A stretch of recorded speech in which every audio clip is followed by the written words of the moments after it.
I think what President Netanyahu wants is a guarantee of continued delivery of all the ordnance and military equipment that he needs, whether it comes in the form of F-35 jets or missiles, rockets, anything. And I think he will certainly get that. As you know, President Trump has just announced $1 billion worth of equipment on its way to Israel. So that's the first thing. The second thing is I think there will be a discussion about what's happening in the region. And that's going to be difficult because President Trump is not comfortable with what's happening in Gaza. Remember, he said, I want you to get it over with. Now, you and I regard that as a rather callous remark, given that we're talking about the lives and property of tens of thousands, hundreds of thousands of people. Well, that hasn't happened. And what he's gotten is instead a truce. And I think there'll be some discussion about pressing ahead to, quote unquote, finish the job in Gaza, whatever that means. And then there's the second part of this. But what are we going to do to help the Israelis secure their northern border now with Syria? They've moved into Syria. They want to retain territory in southern Syria. Are we going to stand by that and allow them to acquire that and keep it? And that puts us at odds potentially with the Turks. Then the other issue is the Kurdish problem in Syria. There are large numbers of Kurds, thousands that are ready to fight against the Turks if the Turks decide to remove them. There's a lot of evidence that that's actually beginning now. Are we going to pull all our forces out or not? You'll recall that in the past, President Trump has said, I want those forces out, and then ultimately he backed down. A friend of mine in the Navy who is an expert in missiles and travels all over, where he's just recently returned from the Pacific, told me, he said, if a war lasts longer than 2 weeks, we run out of all conventional munitions. At that point, we have to go nuclear. Well, that's absurd. We don't ever want to go nuclear. Right. We're in a very serious condition right now, and our armed forces do not need to be rebuilt. We need to build new armed forces. The world has changed. Warfare has changed. This business of rebuilding the old plant all over again is the wrong way to go. The intelligent thing for the president to do right now is to say, we've got to disengage and retrench. We're going to run out of money. We're on the verge of a fiscal crisis, something we've never seen, certainly not since the Depression. I don't know how we come out of it. But the bottom line is we don't have the resources, we don't have the forces to do this in perpetuity. And that's effectively what we're signed up to do. And then someone in the back of the room will say, well, what about country X or country Y? What about the border? How many thousands of troops is it going to take us to really secure the border? And when we do, and we cut off the drug cartels from their enormous profits from human trafficking as well as drug trafficking, we're going to have a war on our hands. I think we have a war there now. Why are we not focusing on those things? And he knows that. I know President Trump, and I know he's concerned with those things. So this has all got to go away. He's got to stand up and say, look, I love Israel. I love the people. I want to help them in any way I can. But I cannot join their war in perpetuity. I cannot make their enemies America's enemies. This is not a relationship that we should want to have. Small states always have an interest in dragging a large power into their region to do their bidding. That's what we are right now. We're the suckers who've been drawn in to do the bidding of the Israeli. We've been in this business now for almost 30 years, off and on. It's failed miserably everywhere. This would be, a road to certain ruin for us. And very shortly, Americans would look around and they would say, what are we doing here? This is what I try to tell people so often. Soldiers, Marines, they're not stupid people. They arrive at a place like this in Gaza. They look around and they say, what the hell are we doing here? We're not going to be able to change anything here. These people don't want us. They're going to shoot at us eventually, regardless of what happens. And they all understood that. But the generals and the politicians insisted, oh, no, we're bringing them this and that liberal democracy or whatever other benefits there are. The people in Gaza are not interested in living in luxury condos overlooking the ocean. I'm sure if you built them for them, they would probably consider it seriously. Right now, they just want to go home. And look at the photographs, the masses of human beings marching north back into areas where they used to live, where there is, as Secretary Rubio pointed out, nothing for them. Well, it looks like he recognizes who the real boss in charge is, and that's obviously Netanyahu. This is a shameful display of subservience that is completely inconsistent with the interests of the United States and the American people.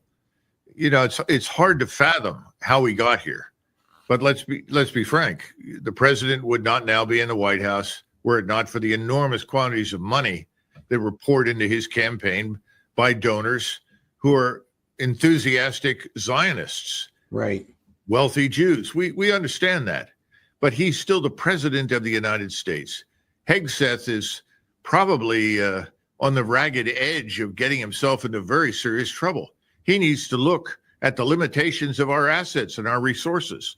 It's this callous disregard for the lives of human beings. However much you want to support Israel, you know, we as Americans are not interested in the destruction of human life in Gaza. That's not something that we all agreed to do. It's something that should be judged as reprehensible. The idea that we will take this over and rebuild everything sounds wonderful until you get to the question of what happens to the population that lives there. And the underlying truth is that President Trump and Netanyahu are both agreed that these people will be forcibly removed. To where? Under what circumstances? Hopefully now that you've gotten this dramatic response out of the whole Islamic world, and not just there, but also President Xi in China, now President Putin in Moscow, everyone has said this is unacceptable. We wouldn't support this anywhere in the world. And as I keep telling people over and over and over again, you know, I like Israel. I supported the state and support helping Israel defend itself. But I didn't sign on for this project that is now involving expulsion and murder of hundreds of thousands, million people. It's incomprehensible. It's un-American. But there's no sense of that right now. And I think he must be operating in an echo chamber. Somebody has got to step inside and tell him, look, this is not what we are about. This is not what we as Americans support. Why are we doing this? The previous presidents have always been very careful to set limits, you know, establish these things that the diplomats like to call guardrails these days. Right. They did that from Eisenhower on. All of a sudden now they're gone, and we're doing the bidding of Mr. Netanyahu and his agents and backers in the United States and around the world. It's not a good picture for the United States. It's bad for President Trump. The other thing is that if he had been serious about this and his staff was doing their jobs, if the NSA was advising him, and for that matter, the Secretary of State, they would have all weighed in and said, Mr. President, let us talk to the people in the region. What do the people in Cairo think? What do the people in Riyadh think? What do the people in Ankara think? I mean, all of these people have a stake in what happens in Palestine. And to sort of say, well, everybody I've talked to thinks it's a great idea, and he finds out overnight, immediately, everyone else says, absolutely not. It's horrific. He's now not just complicit, he seems to be trying to extend this wholesale ethnic cleansing operation, mass deportation or mass murder operation in Gaza as far as possible. And then he tells everyone, well, you know, once we've done this and we've rebuilt this place and it looks like Las Vegas on the Med, anybody can come and live there. Well, that's like saying we're gonna roll over everything on the coast of Florida, and Tampa and St. Petersburg are going to rebuild everything, and then anybody who wants to live there can come and live there. Well, this is America. In the case of the Palestinian Arabs, Gaza is their home. That's their country. How can you dispose of all of this without any consideration whatsoever for any feelings or interests? So I think this has harmed us. I think it's harmed him. I think it's made us look ridiculous. It makes us look as though we are the willing puppet of this small state called Israel in the Middle East. That's unfortunate. Well, I'm sure, you know, his Jewish friends in New York City and Las Vegas and elsewhere are enthusiastic. No doubt Mr. Netanyahu, grinning like a Cheshire cat, is delighted with the prospect of having the United States permanently embroil itself in the tar pit of the Middle East on behalf of Israel. We need to point out to the listeners and the viewers that this has been walked back. If you go towards the end of the day yesterday when all of this developed, this new woman who is the spokesman in the White House, Mrs. Leavitt, I think is her name. Yes. She made it very clear that this was not something that was going to go forward. She was, very politic about it and very diplomatic, but this is dead in the water. But what the Israelis have done now is so horrific that I doubt he's going to get any form of cooperation in the future whatsoever out of Egypt. But in the meantime, for us to step in and say, we'll now pick up Gaza as the 51st state and we'll protect it, put American soldiers, sailors, airmen, and Marines on duty there to protect it 24 hours a day, 7 days a week, is ludicrous. I think the good news is he's figured it out. The bad news is that these impulsive statements are dangerous.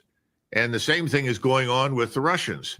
He's got major issues in the United States to deal with. He's talked about those. He was voted into office on that basis. He knows the border is a disaster. He's talked about it. That's where he should focus. He needs to disengage from these places overseas. What happens in these places is just not important to us. Well, remember when Begin and Sadat negotiated the end of the 73 war, Begin tried to turn Gaza over to Egypt. And Sadat said, absolutely not. They're not part of Egypt. They are not Egyptians. And he wanted desperately to offload his quote unquote Gaza problem onto Egypt. Now, the Egyptians have cooperated to limit the violence and the capabilities of Hamas and others because they have a mutual interest, or at least had, in suppressing Islamism. Genghis Khan, perhaps the greatest of generals, said occupations turn soldiers into jailers. Mongols never occupied anything. They would have put a new group into power once they'd conquered an area, and they would tell them, you collect the tribute, you pay the taxes, we'll provide the security. And there would be a small contingent there to back up the local government. But they did not occupy anything anywhere. They did not set out to change societies, to change culture, to change religion. And Hamas is by no means destroyed any more than Hezbollah is.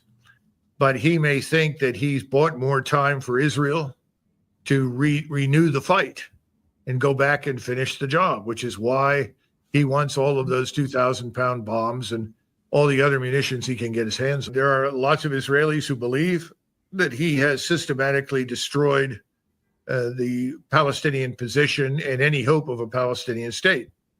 That was the goal, one of the goals. The underlying purpose, though, was to drive everybody out of Gaza. Well, that hasn't quite worked. I think he's going to stick with the first one.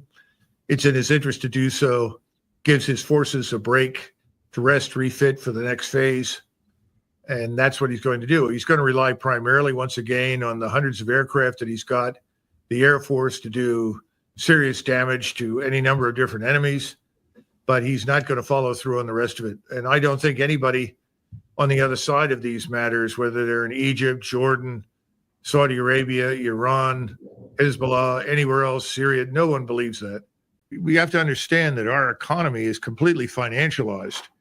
Someone said to me the other day, Doug, we don't have an economy at all. We have a financial system that owns the economy. I think that's a good way to look at it. These gentlemen that you mentioned are part of that development, that structure of power. I'd be surprised if it were not the case. And I read something, and then I watched briefly Alex Kreiner, who is a very fine financial analyst. He's somebody that you should consider bringing on to look at this from a political standpoint. But he pointed out that obviously the government in London is going to fall because the British economy is moribund and the financial system is going to crash. Now, one of the symptoms of this has been the London Metals Exchange, where the Bank of England is suspiciously may not have the gold in its vaults that it's supposed to have. Now, what gold is there is being extracted by investors in the United States. Apparently, they seem to want to get out before there is a quote unquote margin call and the true dimensions of the scam are revealed. At the same time, you have an interest in the United States with people like Mr. Lutnick, who are connected to the City of London banking system, the people over there, to backstop the losses in order to prevent a wholesale collapse of the financial system in London. And it is rumored, and this is where Kreiner comes in, and he knows more about this than I do, but he suggested they're actually talking about using U.S. treasuries in a sense to backstop by essentially putting them up for sale in an exchange in London.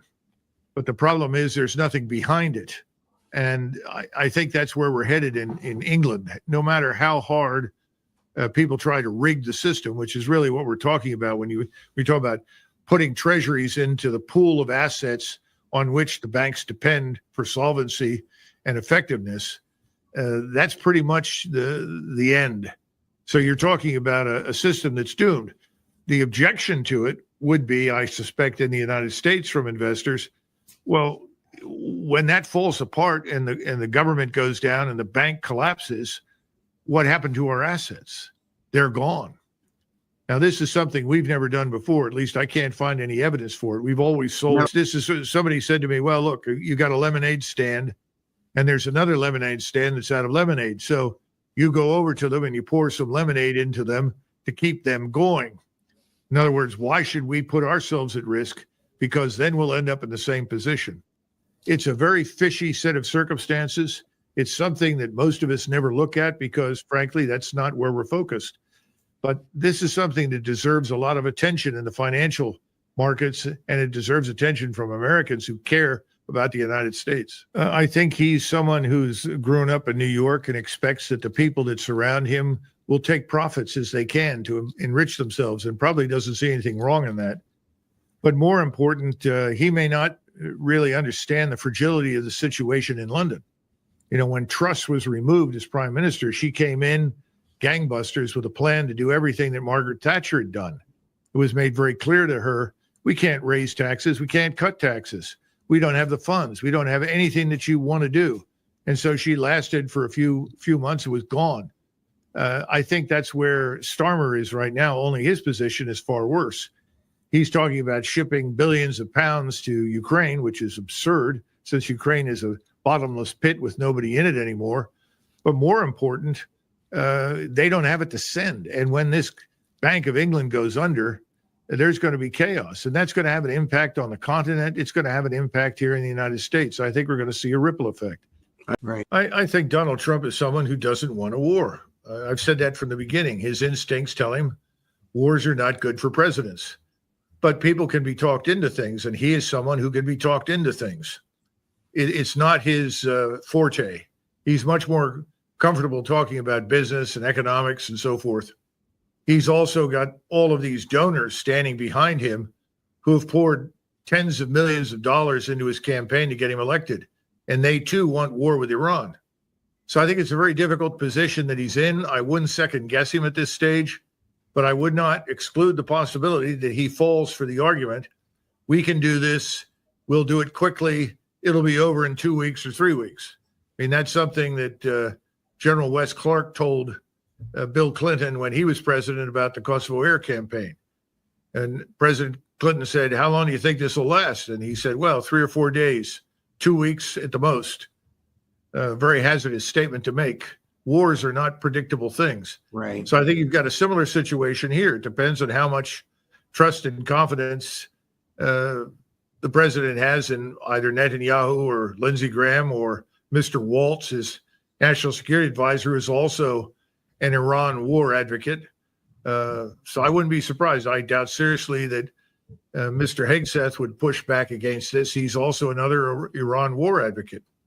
The worst thing that could happen for Mr. Netanyahu is for President Trump to strike a quote unquote deal with Iran that leaves Iran, in a position to build a nuclear weapon. He doesn't want that. He wants absolute certainty that there's no potential capability for that at all. That may be difficult for President Trump to deliver. And overheard this mentioned, whether or not it was something that President Trump said or someone else, who knows? I would be very careful not to rush to assume that. Now, if, as you say, he emerges from the meeting and announces that, then that would suggest that he's made it clear to Mr. Netanyahu that regardless of what Netanyahu wants, we are going to open a new chapter in our relationship with Iran.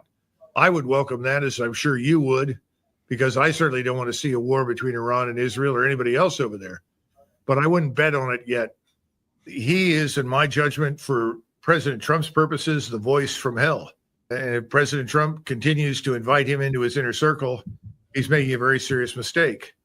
But I think that Lindsey Graham and Mr. Netanyahu are unambiguously on the same page. I think they both want that war desperately, and they want us to be in it. And they think that they can be successful early on with the right kinds of strikes. We've heard that sort of thing so many times in the past, going back decades. It doesn't make any difference. Once you open the door to a war like that, it has a bad habit of running in all sorts of directions you never anticipated, which is why I and many others would prefer no war at all, Judge. The notion that you're going to force the Russians into anything at this point, particularly in Ukraine, is absurd. That would be similar to saying, we're going to force the Americans to come to terms with the Mexicans, and you're sitting in Beijing. It's absurd. It's not going to happen. It's ridiculous. We need to stop talking about that. But this is part of the national narcissism, which is almost terminal inside the Beltway. People can't step away from the possibility that our power is not limitless. The other thing is, given the way things are going in the Middle East, you could be in a major regional war in 30 days, and the price for a barrel of oil could go to $90 or $100 a barrel overnight. So I think this is all nonsense about energy.